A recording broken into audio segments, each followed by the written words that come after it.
The economic lot scheduling problem involves producing multiple products on a single machine. And single machine could be, in fact, a single machine. It could be an entire assembly line, or even a manufacturing plant can be defined as a single machine for scheduling purposes. The economic lot scheduling problem is an extension of the economic production quantity problem, just adding multiple products.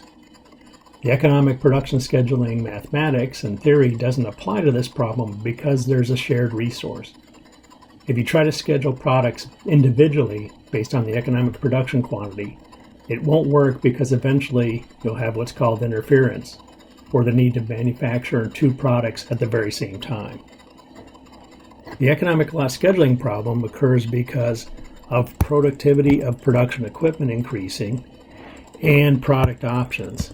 So high volume production equipment plus many different products results in a lot of situations where many products are produced on a single machine. In the research, this is known as the economic lot scheduling problem. Some areas where this problem occurs are in the auto industry. Stamped steel parts produced on stamping machines that can be changed over by changing the stamping dies from one product to another. We'll have a video in this presentation that will show an example of that. In the plastics industry, injection molding machines can produce a variety of products and also in a variety of colors. In the EPQ lecture, we saw some injection molding machines producing products in high volumes. When color changes are involved, it complicates the situation because moving from a light colored plastic to a dark colored plastic is usually a very easy transition compared to moving from a dark plastic to a light plastic. If you're moving from a black plastic to a white plastic, without significant cleanup, you can produce a lot of gray plastic in between. Similarly, in the cereal industry, producing corn flakes and then switching to frosted flakes basically involves adding a sugar coating or sugar spray on the production line. Reversing that process, going from a sugar-coated cereal to a plain cereal, is more difficult. This is a factor in the economic lot scheduling problem and leads to certain approaches and assumptions that we will use in this presentation. In the chemical industry, entire chemical plants can be dedicated to producing a single product, and for scheduling purposes can be treated like a machine where the economic lot scheduling problem theories and formulas we present here will be able to be applied. This next video shows the manufacturing process for Cheez-It snack crackers. The entire production line, from making the dough to producing the packaged product, can be treated as a single production line for the purpose of scheduling. And this is a classic application of the economic lot scheduling problem. One of those snacks you often see at a party is the always popular cheese and crackers. How about a shortcut? See how this finger food combines both tastes into one bite. It's a classic snack, cheesy and crunchy. Put a bowl of these simple squares out and it may not last long. Cheez-It was the first of the cheese crackers. It's been around since 1921 and gets gobbled up in amazing proportions. We make 50 billion Cheez-It a year. That would also cover the state of Rhode Island, and we could make enough to fill the Rose Bowl. That should be enough to satisfy the hungriest partygoers. So why do we love these savory snacks so much? Maybe it's because they pack so much cheese into a square inch. Let's open the gate to the Cheez-It factory and see how they do it. First, all that cheese gets grated until it looks like spaghetti. We make our own cheese. We produce around 14 million pounds of cheese a year. The cheese goes directly into massive mixing troughs filled with flour. This bakery goes through so much flour, in fact, it has to be stored in silos outside. The trough, now holding 1,700 pounds of Cheez-It dough, is wheeled away for the next step. Secret seasonings are carefully weighed and added to the mix along with a yeast solution. Now it's ready for blending. After all that work, the dough needs a rest. It will proof for a day with hundreds of other batches. When it's ready, another giant machine lifts the trough and dumps the dough into a hopper. It's rolled into king-size sheets and overlapped. This is a key step in making crackers light and crispy. It gives it a more flaky flavor and texture. Next, the sheets are embossed with millions of those famous squares. And it's not just for looks. The purpose of putting a hole in the Cheez-It is to let the gases out. It would come out as a ball if you didn't. Salt sprinkles on top, and the sheets then head for the heat.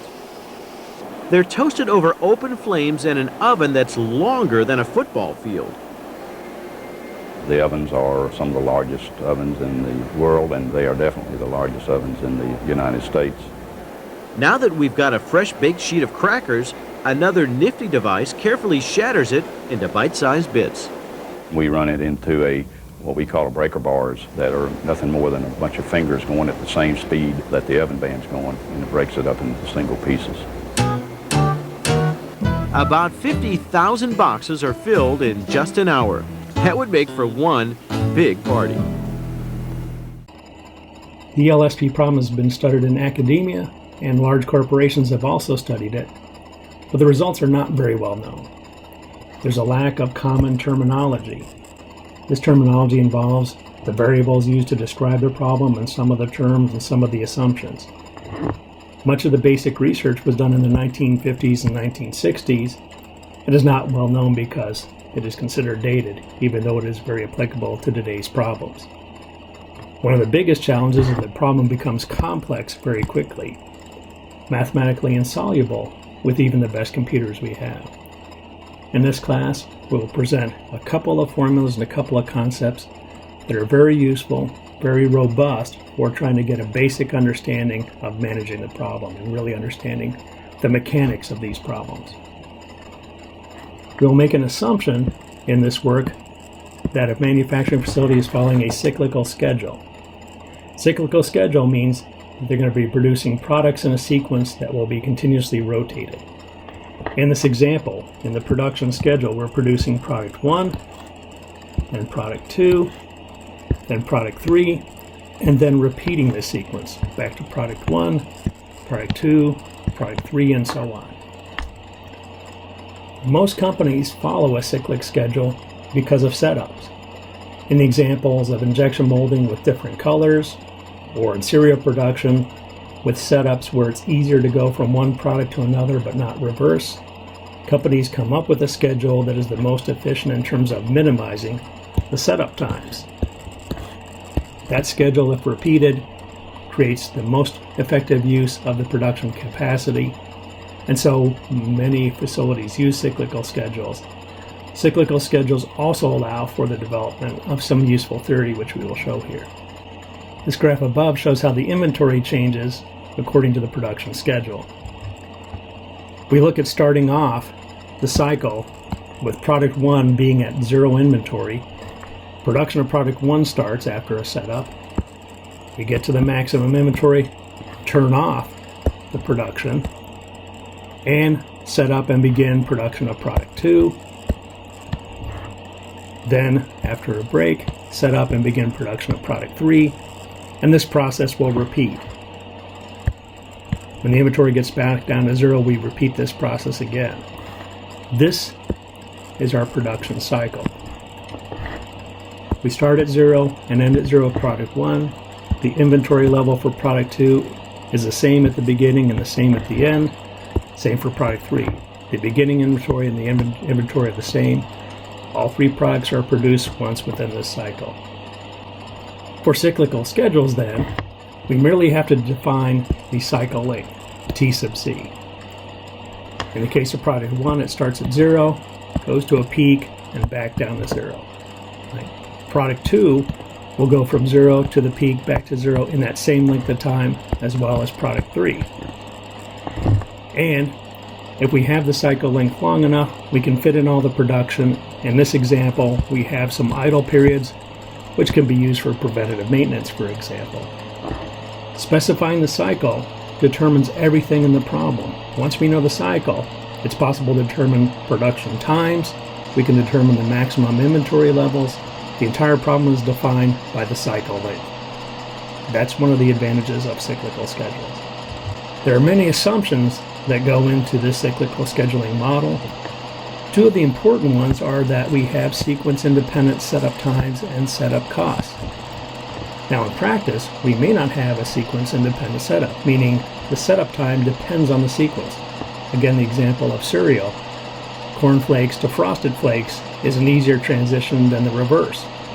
That violates this assumption. However, if we have a cyclical schedule, then our setups are known and constant every time we produce that product sequence. So if we use a cyclical schedule, we can use this theory. The parameters of the problem are dependent on the subscript I.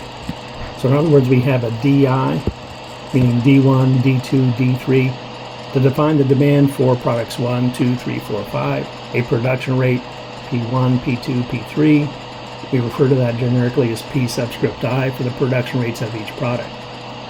The first and perhaps most useful thing we can calculate is the utilization, which is defined by the Greek letter rho. And in this particular application, we're going to use it as the demand rate over the production rate. Many companies and many different organizations will define their utilization differently.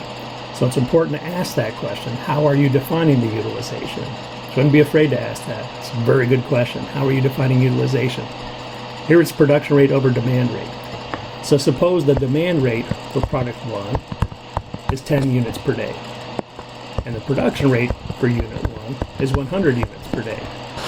Then the utilization for product 1 is equal to 10 over 100, or 0.1. That 0.1 means that 10% of the time we'll need to be producing that product.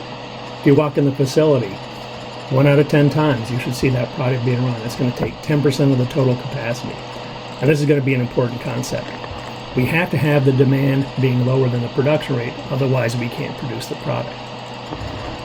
We also have holding costs, setup times, and setup costs for each product to define this problem. Using these definitions, and especially the definition of utilization, we have a couple of rules that we can apply. First of all, for individual products, the utilization has to be less than 1. This upside down A means for all. For all I. So that means this applies for all products. This is just mathematical notation that looks impressive. So for every product, the utilization has to be less than 1. Otherwise, we can't produce the products fast enough. Similarly, we need to add up the utilizations for all products, and that total must be less than 1. Otherwise, we have too many products requiring too much production time, and we won't be able to meet all demand. We have an example to illustrate these calculations. It's a very simple example. We have demand rates of 10, 20, and 30 units per day. For simplicity, the production rates are all the same and all 100. This makes the calculation easier in terms of utilization.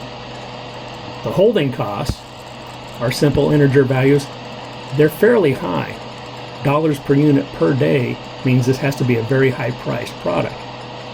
Probably not going to be this type of number. Before this example, we eliminate a lot of fractions that can be confusing. Also, our setup times are quite long. It's not unusual for complicated production processes to go for a shift or maybe even a day. Multiple days are not really common in industry anymore. We'll talk later about setup times and how they affect lean production. But again, these numbers are big for illustrative purposes to make the mathematics simple. We also have the setup cost associated with setting up for each product, and this defines our problem. The first thing we can calculate is the utilization, rho sub I, equaling the demand rate or the production rate. We have 0.1, 0.2, and 0.3. This satisfies our first requirement that each utilization is less than 1. Rho sub I is less than 1 for all I. That's checked off here. This is the total. The sum of the utilizations also has to be less than 1, and that's checked off in this case. So the three products, taking 10, 20, and 30% of capacity individually, total 60% of the capacity for the product. So our production line will be producing at 60% of its rated capacity. That allows 40% of time available for setups, also for preventative maintenance. Preventative maintenance is one of those things that every company knows they should do but frequently don't. It's the industrial equivalent of flossing. Manufacturing firms should schedule preventative maintenance to avoid unexpected shutdowns that can dramatically disrupt the supply chain. It's much better to plan a down period than to have one occur out of your control. The first thing that we can calculate, after checking that the utilizations are correct and that we do have a problem we can solve, is to determine what's called the campaign length. Other companies may have a different term, but this is our cycle length, T subscript C. In other words, if we have 3 products in this case, we will produce all 3 products within this length of time. The first thing we need to determine is how long our campaign length needs to be. There's a minimum campaign length. Let's look at the previous example where our setup times are 2 days, 3 days, and 3 days. That totals 8 days of setup. If we think about it, we can't possibly have a campaign length that's 8 days. T sub C has to be greater than 8. If we had an 8-day campaign length, we would spend 2 days setting up for product 1, and we wouldn't have any time to produce product 1 because we'd immediately have to set up for product 2, then immediately set up for product 3 to fit within the 8-day cycle. So our entire cycle would be set up so there would be no time for production. So there's a minimum cycle length where we'll have enough effective capacity to be able to produce all our products. To determine the campaign length, first we'll calculate the fraction of the cycle available for setups. It's given by the formula 1 minus the summation of the utilizations. The summation of the utilizations, this term, in our problem is just 0.60. 60% of our planning horizon is going to be dedicated to the production. 1 minus that, 1 minus 0.6, which is 0.4, is a fraction of the planning horizon available for setups or other activities like preventative maintenance. In our example, 40% of the horizon is available for setups. We look at this problem graphically to try to understand why we need to do this calculation. Suppose we have a cycle length of 11 days. We have 3 days available for production, and we have 11 days total. 8 of those days are consumed by setups. The fraction of the cycle time available for production is 3 over 11, 3 days out of 11, which is equal to 0.27. So we can only produce 27% of the cycle because our cycle is too short. Suppose we extend this to 17 days. The setup times are still the same, but now we have more time available for production within this cycle. The fraction of time now available for production is going to be 9 out of 17, which is equal to 0.53. So 53% of our cycle is available for production. That's still not big enough because the sum of the utilizations is 60%. So what we need to be able to do is calculate the cycle length that will provide 60% of the time available for production.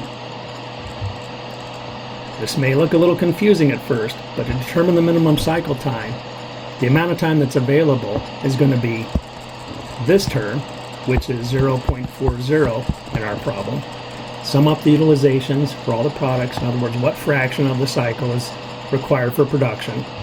Subtract that from 1, that tells you the fraction that's available for setups.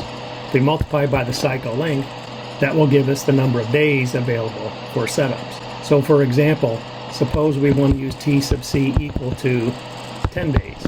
If we take 0.4 times 10 days, that's going to give us 4 days for setup, and that's not enough. So we can determine the minimum cycle time by saying the number of days that are available for setups has to be greater than the sum of the setup times. In other words, this is 8 in our problem. This is 0.4. And all we need to determine is T sub C. Well, to do that simply, we apply a little algebra. We rearrange this equation, bring this over to the other side, and we get this final equation. That's the first thing that we can calculate about the economic lot scheduling problem.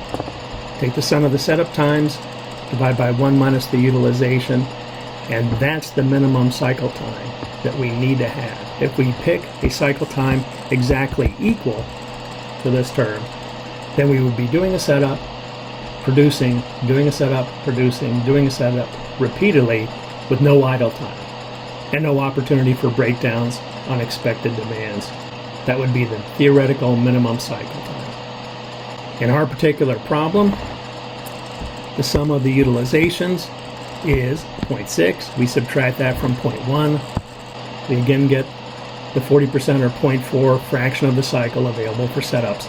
We divide that into the 8 days required for setups, and that tells us the minimum cycle is 20 days.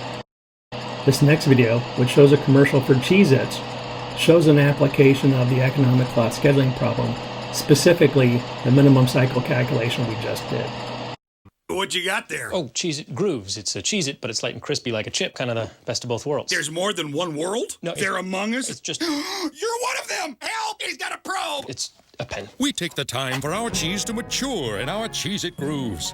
So what will be the impact of adding Cheez-Its Grooves to the Cheez-Its product line? This will add more products, so the number of items will increase. Subscript I, instead of going from 1 to 6, may go from 1 to 9 or 1 to 10. A couple of things will happen that we can understand using this minimum cycle formula. First, the sum of the setups should increase. If nothing else changes, there are more products and more setups, so the sum of the setups will increase. A harder problem is, well, what will happen to the sum of the utilizations? The key question involves cannibalization.